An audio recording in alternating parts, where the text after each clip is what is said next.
Muy bien, Diana, buenas tardes para ti, buenas tardes también para todos los que a esta hora están con nosotros. Confirman en Cuba 1.186 casos positivos de COVID-19 y 10 fallecidos a consecuencia de la enfermedad. Avanza intervención sanitaria en Cuba con candidato vacunal Abdala. Reportan más de 80 fallecidos en Palestina tras los bombardeos de la aviación israelí.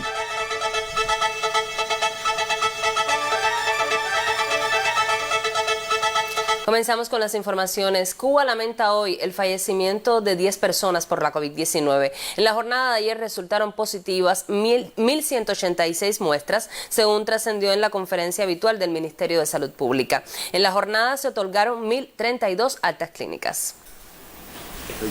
El director nacional de epidemiología, Francisco Durán, inició su conferencia habitual con una reflexión sobre el comportamiento de la pandemia en el país.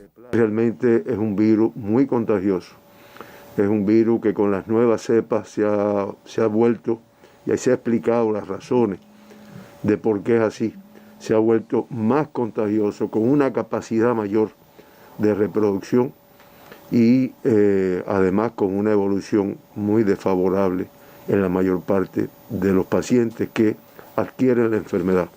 Ya no solo pacientes mayores y con comorbilidades, sino también personas jóvenes e incluso personas que a veces no los acompaña ninguna comorbilidad previa. Del total de casos, 1.138 son autóctonos y 48 importados, y el 92% de los positivos fueron contactos de casos confirmados, cifras muy elevadas y que demuestran la alta transmisión de la enfermedad.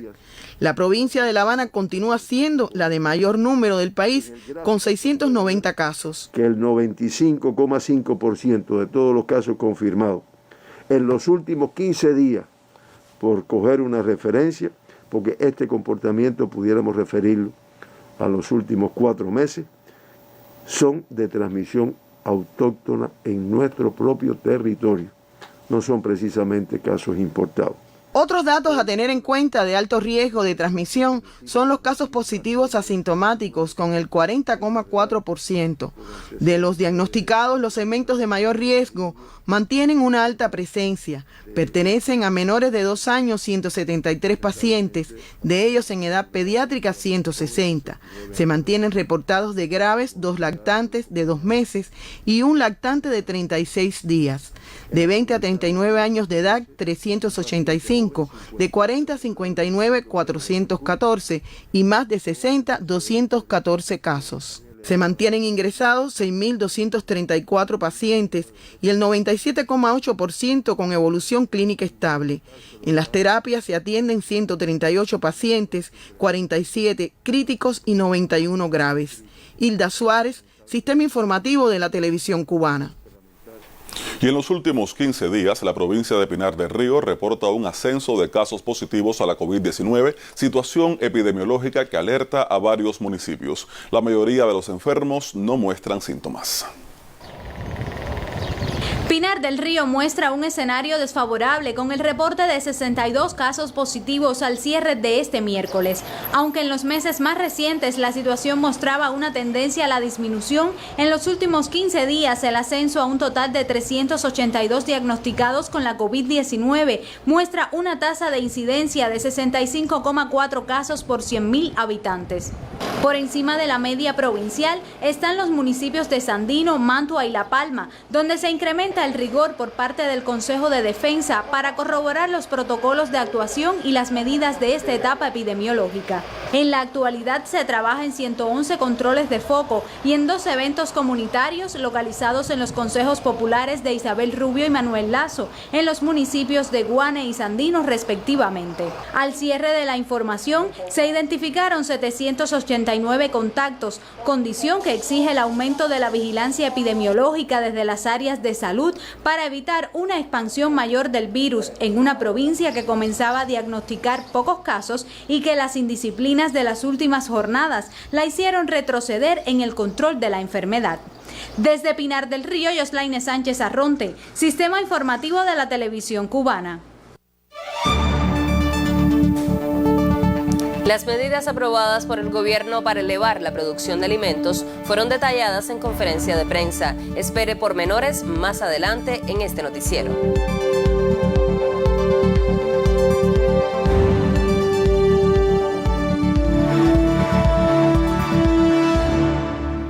La intervención sanitaria con Abdala comenzó en la provincia de Matanzas por el personal de la salud. 50 vacunatorios se han habilitado y funcionan en policlínicos, hospitales y extensiones.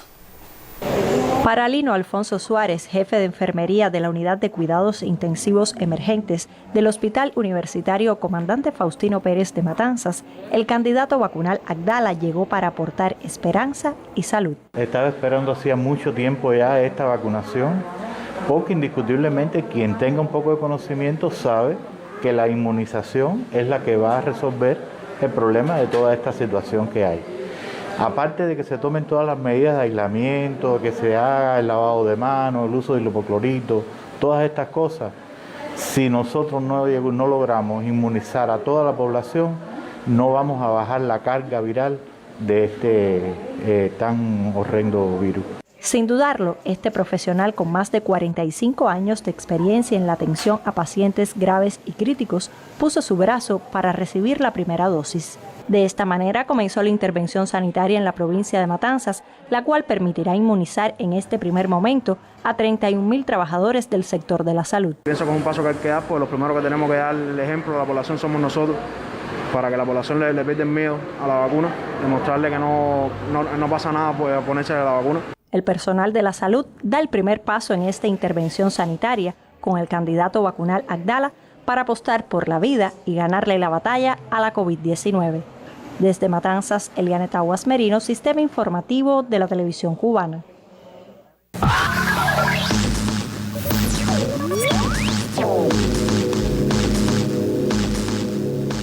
Revisamos temas del acontecer internacional. El presidente de Venezuela, Nicolás Maduro, aseguró estar listo para reunirse con el opositor Juan Guaidó con intermediarios internacionales. El mandatario venezolano indicó que espera, luego de la conversación, el abandono de esa fracción de la oposición venezolana del camino de la guerra, la invasión, atentados, golpe de Estado y se acerquen finalmente al camino electoral. Ahora Guaidó se quiere sentar conmigo. ¿Qué les parece? Se quiere sentar conmigo Guaidó. ¿Qué traerá en las manos? ¿Qué trampa traerá? Le dieron la orden del norte, porque él es un pelele del norte. Le dieron la orden. Se acabó, Guaidó. Tu presidencia se acabó. Eres un piazo de líder opositor. Ahora te toca hablar con Maduro. Bueno, estoy de acuerdo. Con la ayuda de la Unión Europea, del gobierno de Noruega, del grupo de contacto, cuando quieran, donde quieran y como quieran, listo para reunirme con toda la oposición para ver qué se saca de ahí, si se saca algo bueno y ellos abandonan el camino de la guerra, de la invasión, de los atentados, del golpe de Estado y vienen al camino electoral. Aquí los esperamos en el camino electoral. Luego del cierre del oleoducto de Estados Unidos, aumentan los precios del combustible. Los principales afectados son los pobladores de la costa este del país. Desde Florida hasta Virginia, automovilistas acudieron el miércoles a estaciones de servicio 6 días después del ataque cibernético que obligó al cierre de toda la red del inmenso oleoducto de Colonial Pipeline. Una docena de estados de la región declararon el estado de urgencia, decisión que reforzó el estrés de los consumidores. En Florida, el 73% de las gasolineras de la región de Pensacola registraban escasez de gasolina, de acuerdo con el sitio especializado en precios de carburante GasBuddy. En todo el estado de Carolina del Norte, casi 1 de cada 3 estaciones de servicio no tiene gasolina y la cifra es de 6 en 10 en Atlanta, capital de Georgia. En Virginia y Washington, D.C., un 10% de las gasolineras están desabastecidas. Según analistas, la reacción de la población elevó el consumo a 2 o 3 veces más de lo habitual, agravando la situación. Colonial Pipeline anunció que espera restablecer lo esencial de sus actividades de distribución de combustible hacia el fin de semana. Hemos estado en contacto muy estrecho con Colonial Pipeline, que es el área de la que están hablando y es una de las razones por lo que están subiendo los precios de la gasolina. Por su parte, la Agencia de Protección Ambiental EPA otorgó una exención temporal a la normativa de uso de combustible con aditivos para garantizar un suministro adecuado. Los precios del petróleo avanzaron el miércoles en medio de una ligera baja de reservas comerciales de crudo en Estados Unidos, pero sobre todo por la poca disponibilidad de combustible en las gasolineras. India superó este miércoles los 250.000 fallecidos por COVID-19. La Organización Mundial de la Salud aseguró que la variante descubierta en ese país asiático ya se encuentra en 44 naciones. En las últimas 24 horas, India reportó más de 4.200 nuevos decesos y cifras cercanas a los 350.000 casos, aunque los expertos aseguran que los datos reales podrían ser hasta 4 veces superiores. Autoridades locales reconocen que los hospitales colapsan y no son suficientes. Los crematorios no pueden atender el alto número de cadáveres. Varias naciones suspenden o limitan las conexiones con el país asiático, pero han enviado ayuda para mitigar los efectos del virus. También conocimos que en Colombia los ciudadanos denuncian los ataques de los agentes del Escuadrón Móvil Antidisturbio de la Policía Nacional durante manifestaciones pacíficas en distintos puntos del país. Organizaciones no gubernamentales informan del fallecimiento de 47 personas por la represión policial, más de 28 con lesiones oculares y 129 por disparos de armas de fuego. También se reportan más de 1.000 detenciones tras 15 días de paro nacional. Las manifestaciones continúan ante el fracaso del diálogo entre el mandatario y los líderes de las marchas por el fin de la violencia, la brutalidad policial, el desempleo y la pobreza. El Comité Nacional de Paro realizará este jueves un encuentro en la ciudad de Cali para analizar el devenir de las protestas y evaluar la etapa de reivindicaciones iniciada el 28 de abril pasado. Y el Ministerio de Salud de Palestina reportó este jueves la muerte de 83 civiles, entre ellos 13 niños y 7 mujeres por los bombardeos de la aviación israelí contra la Franja de Gaza. Fuentes oficiales denuncian el uso de gases tóxicos y venenosos en las cargas de los proyectiles lanzados por Tel Aviv a territorios de Palestina. El presidente de esa nación, Mahmoud Abbas, aseguró que su gobierno gestiona en todos los niveles internacionales la defensa del pueblo y detener la ocupación sionista con el fin de evitar el daño de lugares sagrados y el resto de los territorios palestinos. El mando militar de Israel anunció el reforzamiento de las fuerzas policiales para la ocupación de la Franja de Gaza y controlar la situación interna de Jerusalén. En tanto, el corresponsal de Al Mayadin informó que brigadas Al-Quds lanzaron misiles contra ciudades del norte del país, mientras la ONU instó a las partes a detener la violencia y rebajar las tensiones. A propósito de este tema, es lamentable, pero horror es la palabra que mejor describe las consecuencias de la nueva escalada violenta entre el ejército israelí y la organización palestina Hamas. Los civiles muertos van en aumento, como estábamos viendo, varios niños entre ellos, al tiempo que la comunidad internacional llama a un cese del fuego y aboga por más diálogo. Con el análisis sobre este tema, la periodista Anisley Torres. Buenas tardes. Sí, hay una historia contada de mil maneras y con versiones que a veces son tan contradictorias que no pareciera que se corresponden con un mismo hecho. Esa es la historia del conflicto israelo-palestino, la faceta más cruda e irresuelta del conflicto mayor con el mundo árabe. Un asunto que acumula demasiado tiempo ya, enfrentamientos de todo tipo por territorios y poder, que para entenderlo en su magnitud hay que hurgar en el pasado, en la historia de civilizaciones, tribus e imperios, en los pasajes bíblicos y todo lo que ha llovido hasta hoy. Parece de nunca acabar, sobre todo porque, como en muchas guerras, hay intereses políticos y económicos, y en este en particular religiosos y culturales, que prefieren mantenerlo vivo en esa desgastante dinámica de hacerlo dormitar por periodos y reiniciarlo cada cierto tiempo.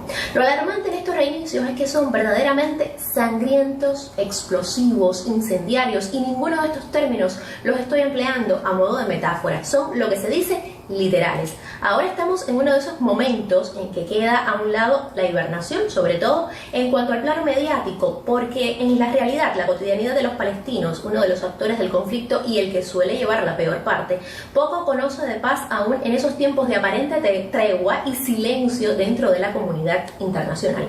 Ahora estamos en uno de esos momentos de lluvia de cohetes, de muertes de una crudeza estremecedora, de destrucción, y donde se hace necesario recordar una y otra vez el origen de todo, y que es una historia viva pero postergada una y otra vez en Naciones Unidas, con rondas de conversaciones que poco acuerdan, con procesos de paz estancados y soluciones a medias o sesgadas. La más reciente, un verdadero ridículo que Trump quiso vender como el acuerdo del siglo, y resulta que era un acuerdo sin invitar a él a una de las partes, y obvio a cuál. Y cuando llueven los cohetes, pues vuelven las mediaciones a diluirse en una sola de las aristas. ¿Quién tiró la primera piedra? Otra frase tristemente literal, porque siempre tiende a ilustrarse que los palestinos son los provocadores con su lluvia de pedradas en alguna fecha señalada, sagrada para ellos, y que el despliegue militar del ejército israelí es solo la respuesta, por cierto, siempre desproporcional y bestial respuesta. Ahora no es diferente, y mientras el conflicto siga abordándose de crisis en crisis, y mientras solo se busque un culpable en el fuego cruzado, pues las crisis se repetirán y cada vez se volverán más críticas, y el fuego dejará de ser cruzado en algún momento, porque la asimetría bélica a favor de Israel pudiera exterminar al contrario, que por demás sufre un vasallaje constante, la expropiación de sus tierras, la estigmatización y la discriminación, y el bloqueo militar por aire, mar y tierra, como gusta presumir al primer ministro israelí Benjamin Netanyahu, que en la práctica funciona como un cerco de muerte a la vida en la Palestina de Gaza, donde no se puede entrar y salir libremente o importar y exportar productos esenciales. En la raíz del problema hay palabras que no se dicen con todas sus letras: ocupación, colonización, dominación, despojo, lo cual parte de la alianza y complicidad entre imperios, porque todo tiene su origen en esa práctica de repartirse tierras como si de un pastel se tratase, y algunos de esos imperios llegan hasta nuestros días, favoreciendo a una de las partes de este conflicto, a Israel, que se asume y comporta también como imperio, y se niega a ponerle fin a sus discrepancias con los palestinos, discrepancias que son muchas, pero que con el tiempo se han focalizado en algunas cuestiones esenciales, que son la disputa por Jerusalén Este, la llamada Ciudad Santa, y el derecho de ambos estados a existir. Pero eso es en teoría, porque en la práctica todo el mundo les reconoce el derecho a existir a Israel y solo unos pocos le dan la legitimidad de Estado a Palestina. Y en la era nefasta del trumpismo, unos cuantos se aventuraron a secundar a Washington en lo de mudar la embajada para Jerusalén y reconocerla como capital de Israel. Y así con todo, Israel cuenta con poderosos padrinos, la fuerza bruta y el poder mediático que hace que domine su versión del conflicto sobre la de los palestinos, no exento a estos últimos de fracturas internas, de decisiones y de acciones erradas en su lucha por tener voz y voto. Lo cierto es que el elemento central en toda esta historia, más allá de causas originarias, de darle curso a reivindicaciones legítimas, de buscar buenos o malos, es poner sobre la mesa de discusión la palabra voluntad. Voluntad de poner diferencias y ambiciones a un lado y buscar una vía de coexistencia en igualdad de derechos y oportunidades. Así como les cuento, buenas tardes.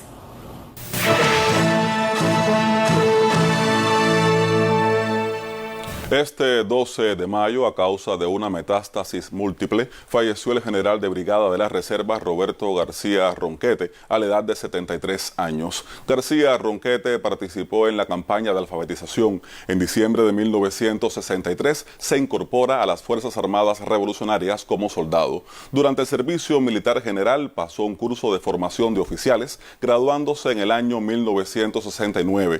Transitó por cargos y especialidades de la logística de las FARC, con responsabilidades de jefe de la retaguardia del Ejército Occidental, del Ejército Juvenil del Trabajo, segundo jefe de la jefatura de logística de las FARC, director de entidades del sistema empresarial de las FARC. Mantuvo una constante superación, graduándose en el curso de mando y Estado Mayor Táctico Operativo de la Academia de las FARC General Máximo Gómez. Cumplió misión internacionalista en la República de Angola entre 1976 y 1979. En junio de 2014 pasa a la reserva de las FARC. Los méritos acumulados lo hicieron acreedor de la condición de militante del Partido Comunista de Cuba. Le fueron otorgadas condecoraciones como las medallas Confraternidad Combativa, Combatiente Internacionalista de segunda clase y de la alfabetización, las Ignacio Gramonte de primera, segunda y tercera clase, las conmemorativas 20, 30, 40, 50 y 60 aniversario de las FARC, entre otras. Su cadáver fue cremado y sus cenizas serán depositadas en el Panteón de las Fuerzas Armadas Revolucionarias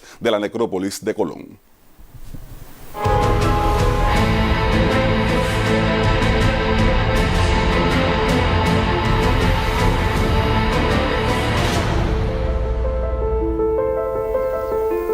Las medidas aprobadas por el gobierno cubano para estimular la producción de alimentos fueron abordadas en conferencia de prensa. Directivos del Ministerio de la Agricultura explicaron las novedades en el proceso de comercialización, tanto de cultivos varios como el ganado.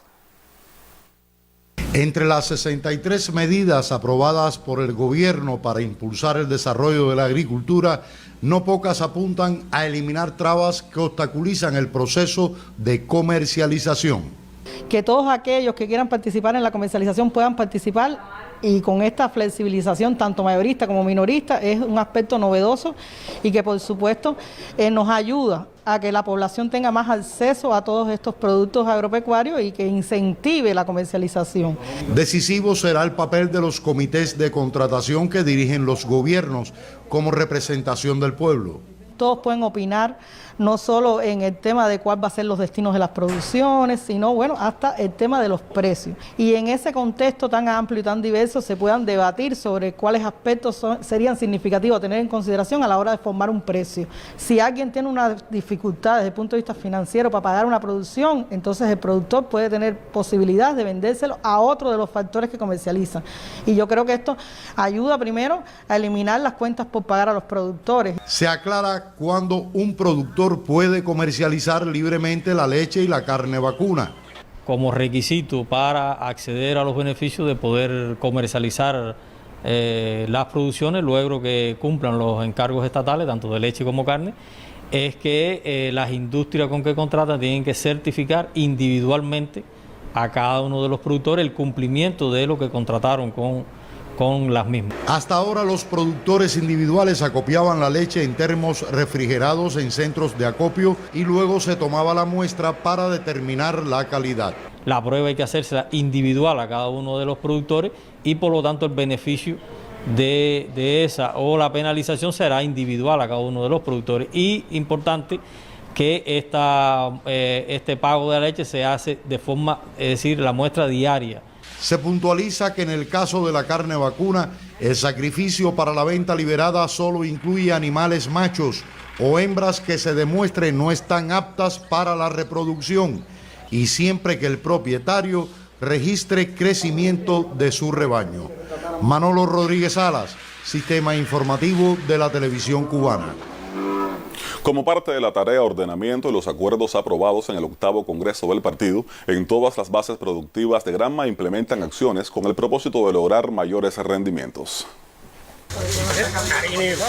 Los campesinos en la provincia de Granma tienen como prioridad producir, no importa si son tiempos de sequía o de mucha lluvia. Ellos asumen que cultivar la tierra y criar animales forma parte de su responsabilidad con la alimentación del pueblo. Eliminarles todo tipo de trabas, conducirlos en sus proyectos para introducir nuevas tecnologías, facilitarles los créditos bancarios, capacitarlos para utilizar más los medios biológicos ante las carencias de insumos que impone el bloqueo, debe ser asumido por quienes desde las bases productivas organizan la producción de alimentos.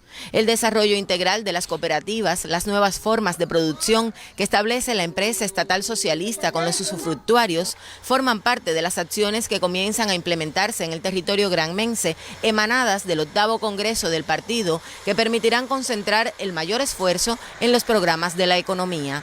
Las máximas autoridades del territorio intercambian por estos días con campesinos de toda la geografía de la región oriental con el ánimo de promover la siembra de variedades de altos rendimientos en todos los cultivos, mejorar las condiciones de riego donde sea posible y renovar los contratos campesinos a partir de sus inquietudes. El reordenamiento del diseño del sistema de trabajo en la provincia, teniendo como premisa los documentos rectores del 8º Congreso, incluye centros de la salud, la educación, la economía, todo teniendo siempre como protagonistas a los jóvenes. Desde Granma, Lisette Márquez, Sistema Informativo de la Televisión Cubana. La empresa agroindustrial de granos Emilio Córdoba de Villa Clara tiene en plan de siembra de arroz de 6.000 hectáreas entre las campañas de frío y la de primavera. Aunque hay atrasos, ya se aprecia una respuesta favorable de todos los productores privados y estatales ante las recientes medidas gubernamentales para favorecer la producción de alimentos. En las grandes planicies de la costa norte villaclareña hay un ajetreo de equipos y movimientos de tierra que predicen niveles de siembra de arroz muy superiores a años anteriores. Pero la diferencia no está solo en la cantidad a plantar, sino en la calidad de la siembra, porque por primera vez se hace con un nuevo equipamiento que incluye tractores para el fangueo y máquinas sembradoras que por ahora se usan en los campos para semillas. Recibimos un equipamiento para darle tratamiento a la semilla. Y bueno, después que nosotros cumplamos con la semilla podemos utilizarlo en otras funciones, en el arroz común. Eso es una tecnología de punta que es novedosa y que realmente ya se están viendo los resultados en los arroces o en los campos que hemos sembrado, que tiene un comportamiento favorable, muy bueno.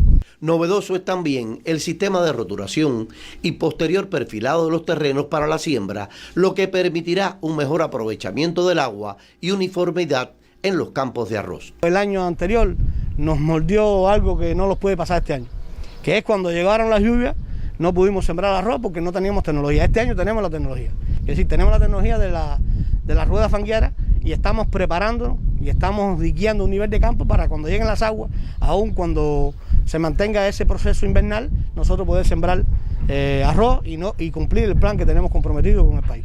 Todo parece indicar que este año habrá un repunte apreciable en los niveles de siembra y posterior cosecha de arroz en las tierras bajas de la costa villaclareña, donde se cultiva el grano que no puede faltar en la mesa de los cubanos. Desde Villa Clara, Luis Evidio Martínez, Sistema Informativo de la Televisión Cubana.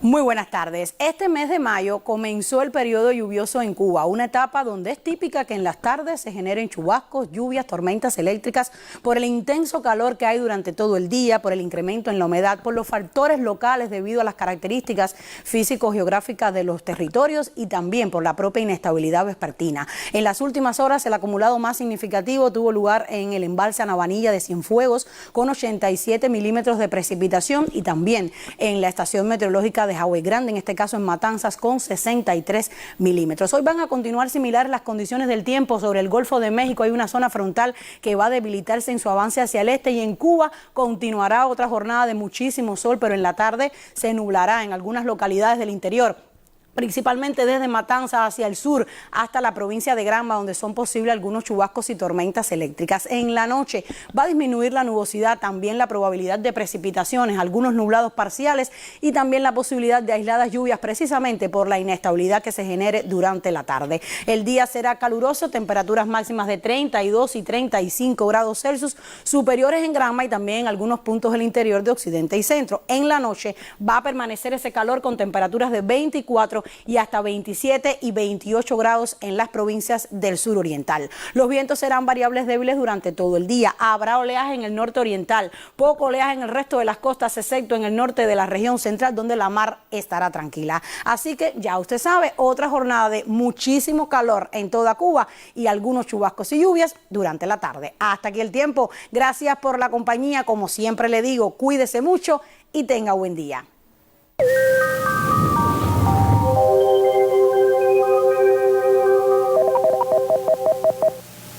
Continuamos con más noticias al mediodía. La estación de bombeo Vegas de Limones es una de las obras hidráulicas que contribuye a mitigar los efectos de la sequía en el municipio montañoso de Tercer Frente. El acueducto beneficia a más de 10.000 habitantes y contribuye al desarrollo de la vida socioeconómica del territorio. El municipio Tercer Frente de Santiago de Cuba cuenta con una de las obras hidráulicas de mayor impacto en la provincia en los últimos tiempos. La estación de bombeo Vegas de Limones contribuye a mitigar los efectos negativos de la sequía y beneficia a más de 10.000 habitantes de la cabecera municipal Cruce de los Baños. Estas personas anteriormente se abastecían de agua mediante un sistema de gravedad enclavado en el río Filé, que en periodos de sequía provocaba serias afectaciones. Extensos ciclos de 40 a 50 días fueron reducidos de 3 a 7 días desde su puesta en funcionamiento hace 1 año y medio. Tuvimos la posibilidad también de rehabilitar algunas redes en Cruce de los Baños que nos permitieran disminuir los ciclos de entrega, disminuir el tiempo medio de servicio, así como también disminuir un llamado que está haciendo la máxima dirección del país, acá también en el territorio, que es la eliminación del tiro agua en pipa, y el incremento de la población servida por redes. Ejemplo de ello son 48 viviendas del reparto San Rafael, que ya cuentan además con metrocontadores de agua para un mejor control del recurso. Anteriormente pasábamos mucho trabajo con el agua y en ocasiones no había combustible para traernos el agua con la pipa y en otros estaban secos los embalses, y a partir de que se instaló el nuevo acueducto, ya todos hemos sido beneficiados y bueno, el pueblo, el barrio se siente feliz con este nuevo acueducto. El sistema de acueducto repercute también en la vida socioeconómica del municipio. Nosotros tenemos un policlínico, que es el policlínico del área de salud de Cruz de los Baños. Ellos demandaban gran cantidad de agua y nosotros gran cantidad de combustible para poder suplir el déficit de agua de ellos en su institución, y hoy ese problema está resuelto, un policlínico que está a final de red. Y hoy tienen un ciclo que ya a partir de ese periodo que dijimos hace un año, 6 meses, está resuelto el problema de esa institución. Así en otras instituciones. De ese precioso líquido depende la vida. Es por ello que desde Santiago de Cuba, la Delegación Provincial de Recursos Hidráulicos diseña e implementa estrategias eficientes para beneficio de la población, aún en las comunidades más intrincadas. Osvaldo Monterrey y Rocío López Pardo, Sistema Informativo de la Televisión Cubana. Colaboradores cubanos son los encargados de operar uno de los más importantes laboratorios de biología molecular en Venezuela. A su quehacer les acercamos en los minutos finales de esta emisión.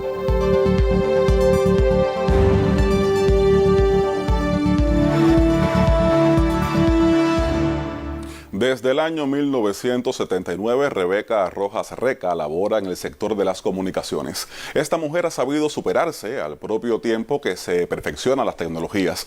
Hoy se desempeña como jefa de la Unidad Centro de Comunicaciones en ETEXA Santi Spíritus. El periodista Marcos Cejas Becker nos acerca a su historia. Una mujer. Yo procedo de una familia de campo que siempre en el área donde yo vivía lo que había era un central azucarero, y mi padre hubiese querido que yo hubiera estudiado algo al respecto, pero a mí siempre me gustó los medios de comunicación, entonces me decidí por estudiar telecomunicaciones. Para Rebeca Rojas, recorrer cada pasillo del edificio de ETEXA en Santi Spíritus, conversar con sus compañeros de trabajo y orientar a sus subordinados las tareas del día, la hacen sentirse orgullosa de su labor como trabajadora de las comunicaciones. Cuando yo empecé en la empresa, la técnica era algo muy chiquito. Las comunicaciones con las provincias eran a través de troncos de teleselección. Rebeca dirige la Unidad Centro de Comunicaciones Santi Spíritus, un colectivo conformado en su mayoría por hombres, cuya misión es mantener en funcionamiento la red. Como somos un departamento técnico, a veces hay que variarlo por las interrupciones, por las quejas de los clientes. A las cuales le tenemos que dar prioridad para que salgan en el menor tiempo posible. Tratamos de mantener la técnica lo mejor posible. Para esta mujer cubana resulta el complemento perfecto para su desarrollo profesional, el amor de familia. La familia siempre me ha apoyado en todos los momentos, porque hemos pasado épocas difíciles, épocas de ciclones, épocas de emergencia que hemos tenido que estar aquí en la empresa. Y bueno, con el apoyo de la familia siempre he salido adelante. Desde Santi Spíritus, Marcos Cejas Becker, Sistema Informativo de la Televisión Cubana.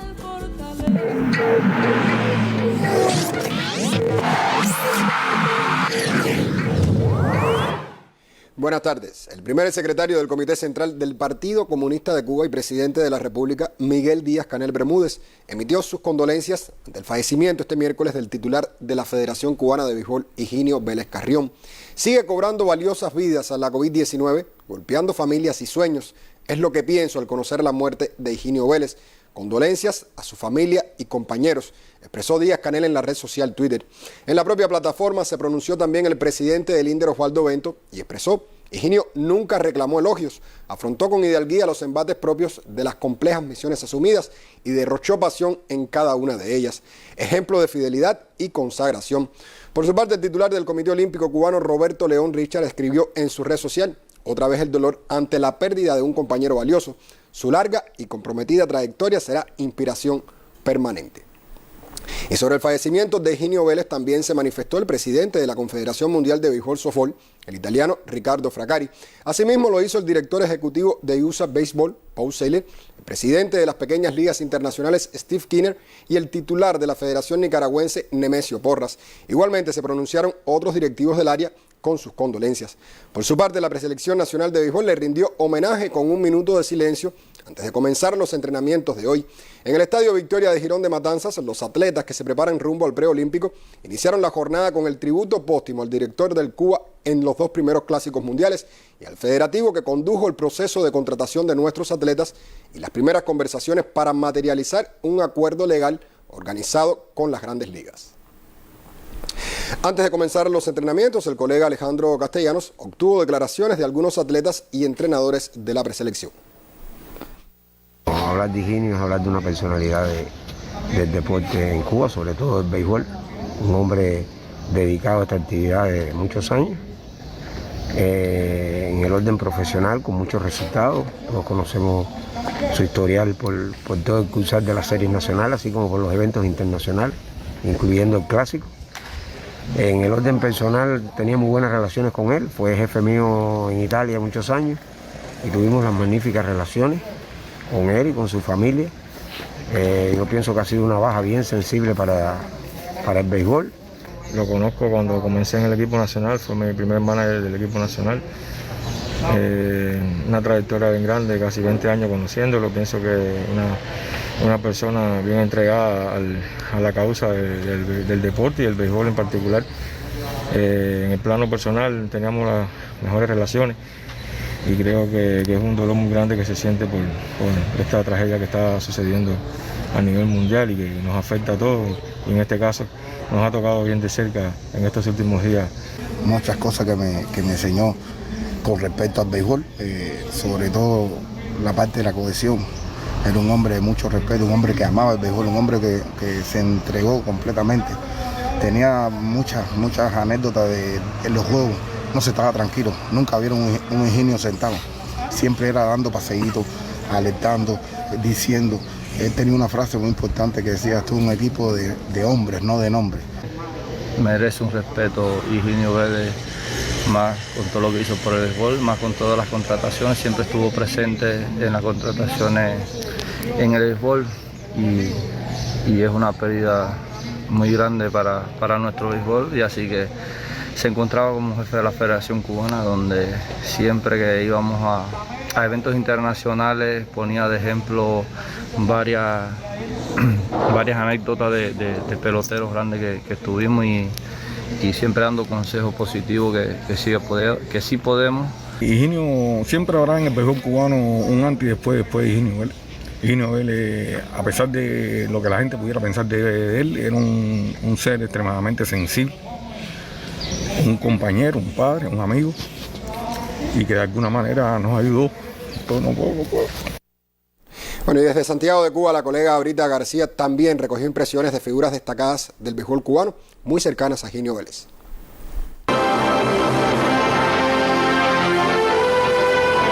Me recuerdo que en un playoff famoso de nosotros con Serrano en el Latino, con Industriales, cuando el famoso trofeo azul, nosotros teníamos 6 carreras en el tercer inning y estaba pichando a Dubejel. Y Dubejel le decía: ¿por qué tú no te sientas? Si ya tenemos 6 carreras y hoy somos campeones, y la Habana Industrial no me ganan a mí. Ya somos campeones, siéntate. Si yo soy el que estoy pichando y estoy relajado, ¿por qué tú estás caminando tanto? Y él decía: yo no puedo sentarme.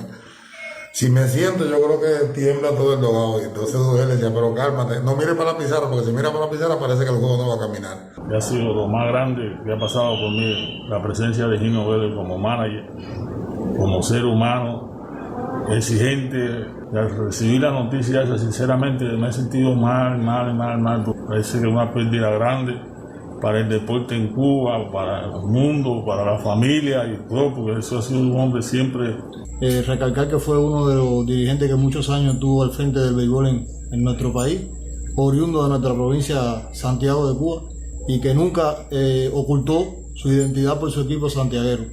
Fue uno de los dirigentes que siempre estuvo con nosotros, y creo que hoy nos sentimos bastante dolidos con el fallecimiento del compañero Higinio, pero su ejemplo y su trabajo y su consagración siempre estará presente en Santiago de Cuba y donde quiera que esté, que siga apoyando el béisbol santiaguero. Las honras fúnebres de Higinio Vélez serán esta tarde en el Cementerio Colón de La Habana. Sobre la destacada trayectoria del reconocido director de equipos de béisbol, el colega Daniel Gotay preparó la siguiente crónica. Higinio hablando con su infield, con su pitcher. Decimos adiós a un hombre de béisbol. Más de medio siglo entregado por entero a este deporte avalan la trayectoria de Higinio Vélez Carrión. Se puede hablar de su rol familiar, del federativo, el revolucionario íntegro, de su experiencia en México, Nicaragua e Italia, del hombre de carácter serio, reservado y hasta envuelto en polémicas. Pero quisiéramos recordarlo como esa persona de origen campesino que tanto hizo por el béisbol y que tanta gloria dio a su provincia y a su patria. De sus méritos hablan las 4 coronas en series nacionales, incluidas 3 de forma consecutiva con la planadora santiaguera, las 3 selectivas y 2 Copas Revolución. Lo que muchos quizás no conozcan es que en sus inicios dirigió y ganó con equipos infantiles y juveniles. En su impresionante palmarés ostenta también 3 títulos mundiales y 2 panamericanos, el trofeo de campeón en los Juegos Olímpicos de Atenas 2004, el último en las vitrinas del béisbol cubano. Cada uno de estos logros ratificaban una frase que acuñó el propio Higinio. Comenzó los panamericanos, yo te dije que este era un equipo de hombres y no de nombres. Son un grupo de muchachos muy disciplinados, muy entregados.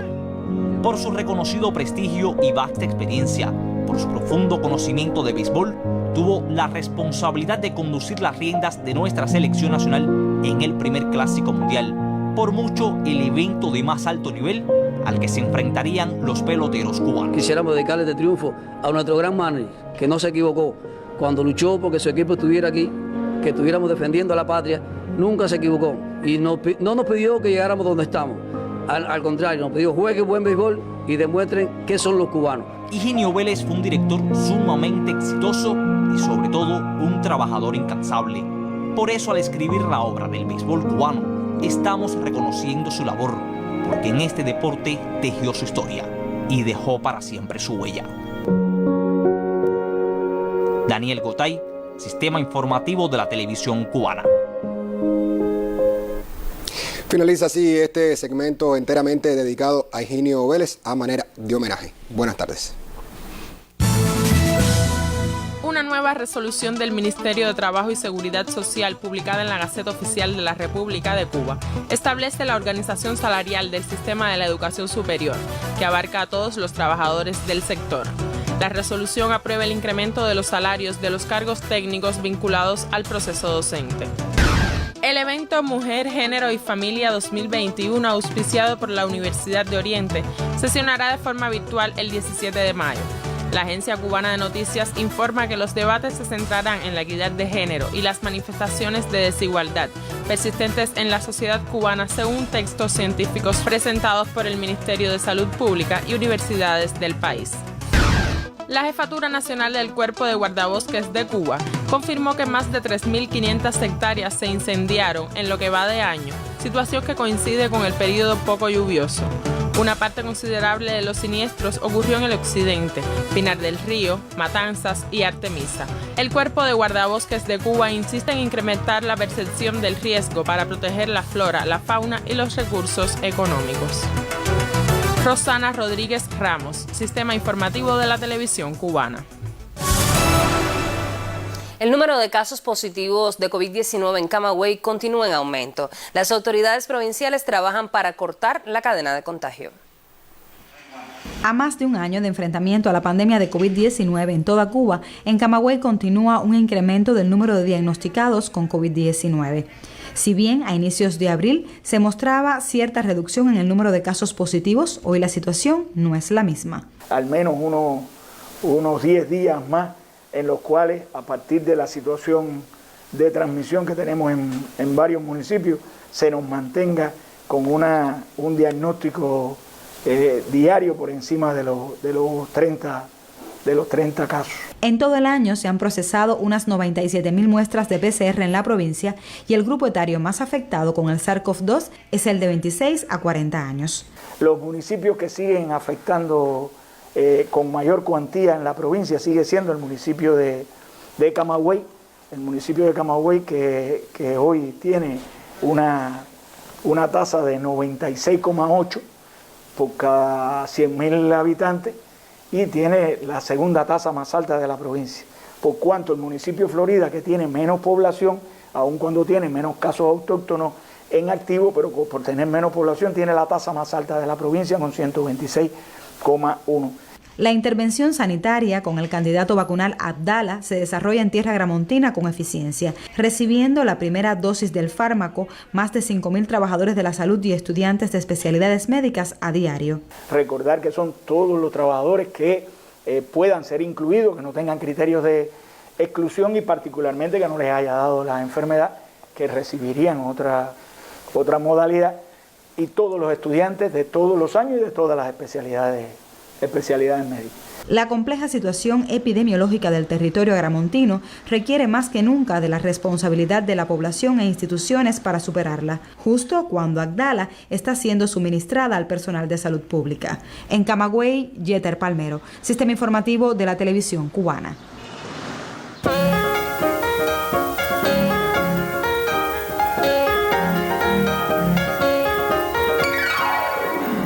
Buenas tardes. Más de 400 poetas de 50 naciones y entre ellos 150 escritores cubanos han confirmado su participación en el Festival Internacional de Poesía de La Habana, que este año se desarrollará de manera virtual a partir del 25 de mayo como Meeting Poético Virtual. Como antesala, desde el 6 de mayo se desarrolla el proyecto Cuba Poesía Itinerante, que comenzó en Guantánamo y ha sumado autores de Santiago de Cuba, Holguín, Las Tunas, Camagüey, Ciego de Ávila y Santi Spíritus. La acción poética sumará a escritores de todo el país hasta el 23 de mayo. Con el lema Por Cuba otra vez, el festival incluirá lecturas de poemas, presentaciones musicales y los foros sobre la poesía y los grandes problemas de nuestro tiempo ante la emergencia sanitaria global.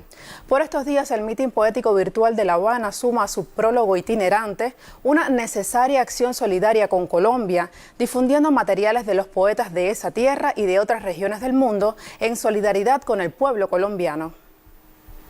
Más noticias. El Día Internacional de los Museos se celebrará este 18 de mayo y las instituciones preparan diversas actividades. La periodista Indira Román nos cuenta las iniciativas que ha diseñado el único museo en Cuba dedicado a la medicina veterinaria. Han asumido las redes sociales como si fueran su salón de exposiciones porque la COVID-19 no ha dejado otras opciones.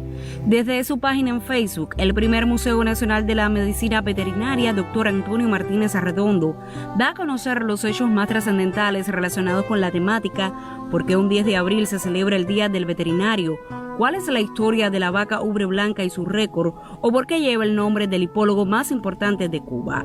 Ahora sus publicaciones se acercan al Día Internacional de los Museos, que se celebrará el 18 de mayo. Hemos hecho muchísimas acciones desde la plataforma virtual, donde hemos reflejado todas las actividades y todas las piezas con las que contamos en nuestro museo.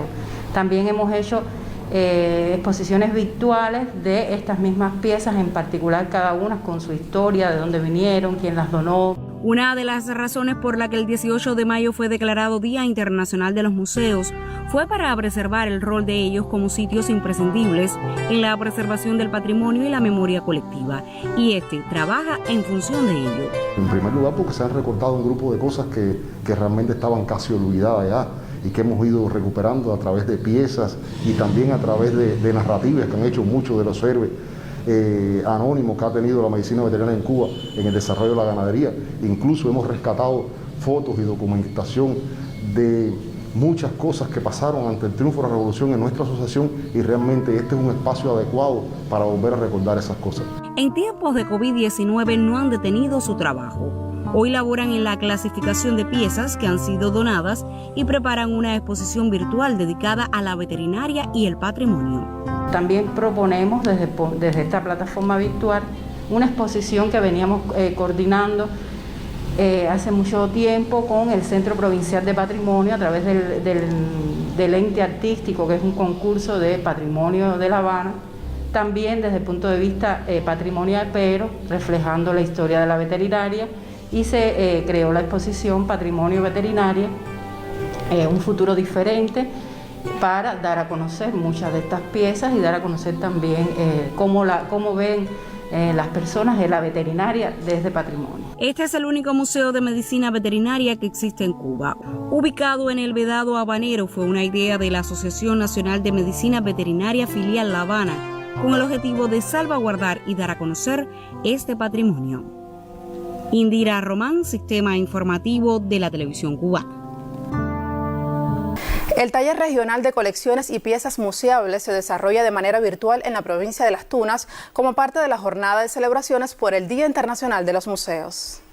El centenario del Museo Provincial Vicente García, la institución que acoge al evento, esta vez de carácter virtual, deviene sin dudas una de las principales motivaciones.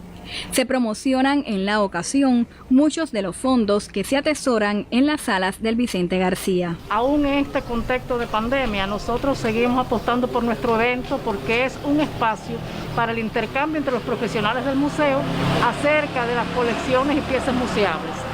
Estas investigaciones o estos resultados que socializamos nos permiten también a todos los profesionales, a todos los museos del país, nos permiten perfeccionar nuestro trabajo en otros sentidos, en otras funciones del museo, así como es la exhibición, la conservación y la difusión de las colecciones museales.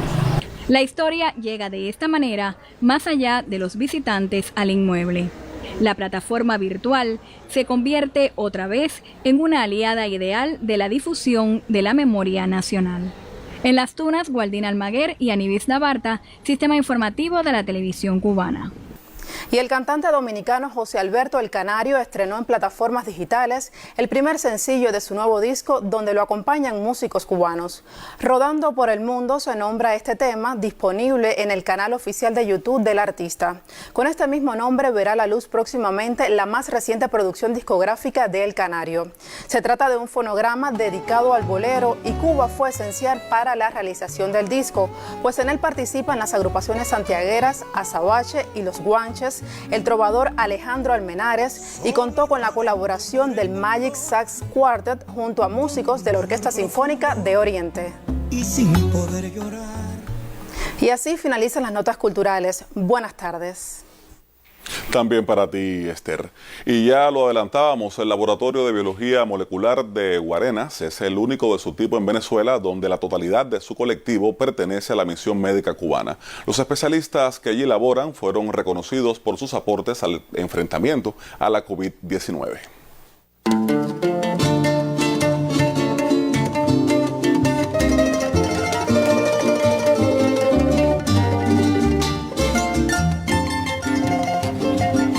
Más de 169.000 muestras para PCR en tiempo real han sido procesadas en el Laboratorio de Biología Molecular de Guarenas, en el estado Miranda. Profesionales de la Misión Médica Cubana en Venezuela, pertenecientes a la 13ª Brigada del contingente Ernesto Che Guevara, asumen el diagnóstico de la COVID-19 desde octubre del 2020.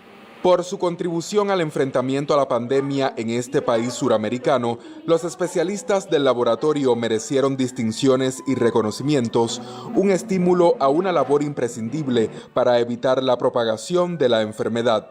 Para nosotros es un orgullo estar aquí, es un orgullo poder dar lo mejor de cada uno en pos de garantizar lo que es más importante para cualquier ser humano, que es la vida. Es importante destacar que este colectivo no tiene horario, no tiene día. Este colectivo es entrega total en función del trabajo. En el Laboratorio de Biología Molecular de Guarenas han laborado 46 colaboradores cubanos. La instalación adjunta al Centro Nacional de Genética Médica Dr. José Gregorio Hernández cuenta con tecnología de avanzada que posibilita la información de los resultados, por lo general, en solo 24 horas. Desde Venezuela reportamos Raúl Verdesie, Joan Bárcena y Gianni López Brito, Sistema Informativo de la Televisión Cubana. Y de último minuto hemos conocido que se produjo una avería en la conductora Cuenca Sur, por lo que se vio afectado nuevamente el servicio de abasto de agua a la población en La Habana. Las máximas autoridades de la provincia se dirigen al lugar de la rotura para evaluar las acciones a desarrollar ante la magnitud del suceso. Se pide a la ciudadanía extremar el uso racional de las reservas que tengan en casa. En próximos espacios del sistema informativo ofreceremos más detalles. Así terminamos nuestra emisión de la jornada. Recuerde cuidarse siempre y le esperamos mañana. Nos vemos mañana. Buenas tardes.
Siembra el corazón, recoge flores, y el que riega rencor, pasto y espinas, cuánto amor hay que entregar para germinar.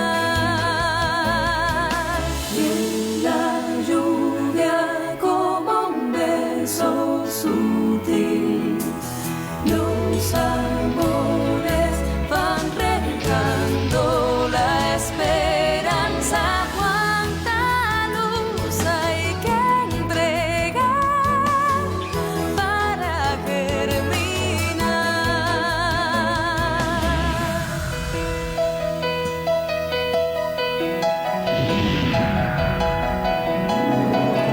¿En qué persona te has convertido, Herminio?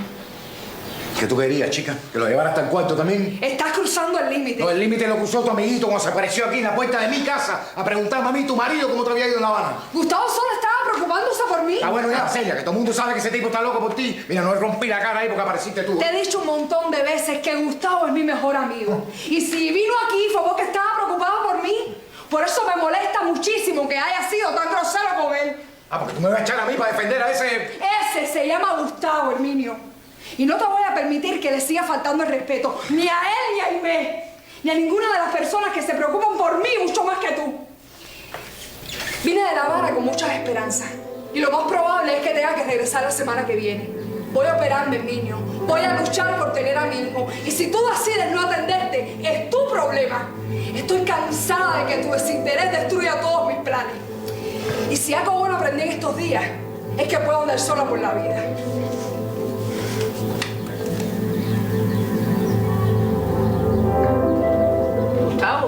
Gustavo, hijo. ¿Qué pasó, Mima? Eso es lo que quiero saber. Mima, lo menos que quiero es hablar con nadie. No pasó nada, ¿oíste? ¡Nada! Gustavo, hijo, espérate. Gustavo. Por lo menos ahora no tiene que matarse tanto, Delia. Otra mujer en la casa siempre es un alivio.